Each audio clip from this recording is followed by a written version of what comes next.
Mirë mbrëma, miq. Para pak ditësh në Vatikan ka ndodhur një ngjarje që po flasin që të gjithë. Papës i kanë falur një kal të bardhë. Mirëpo për disa kali i bardhë përfaqëson një nga kuajt e Apokalipsit. Pra një nga kalorsët e Apokalipsit. Në fakt, ç'është e vërteta, nuk duhej të bëhej kaq publike, ishte vetëm një kal, pra një dhuratë e thjeshtë. Pse duhet të rriteshin gjithë këta që të merrnin pjesë gjatë një dhurate të një kali të bardhë? Për çfarë arsye?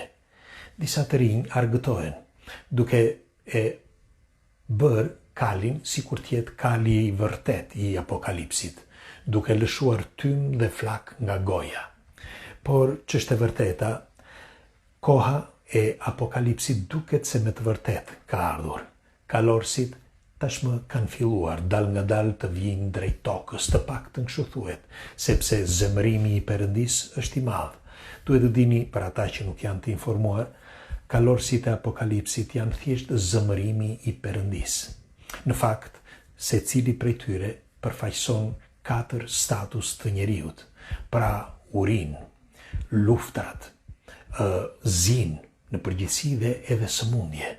Po a mundet që t'jetë e vërtet?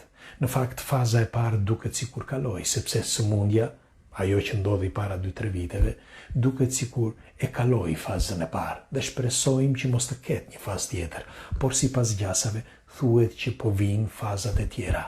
Dhe zemërimi i Perëndisë, ashtu siç është shkruar nëpër tekstet antike, është që do shfarosi një pjesë të njerëzve të ligj dhe do fitoj e mira. Por në qoftë se ndodh një gjë e tillë, shumë gjëra do të ndryshojnë. Shumë.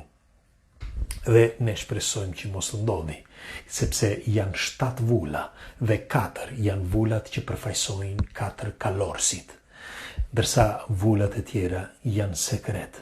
Dhe shpresojmë në ditë më të bardha, shpresojmë në ditë më të mira që mos të ndodhin fatkeqësi, sepse ditë të vështira po kalojnë.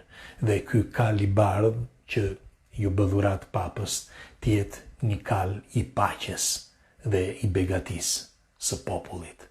Shpresoj që tjetë kështu, tani pres një koment nga ju. Natën e mirë dhe gjumë të ëmbël.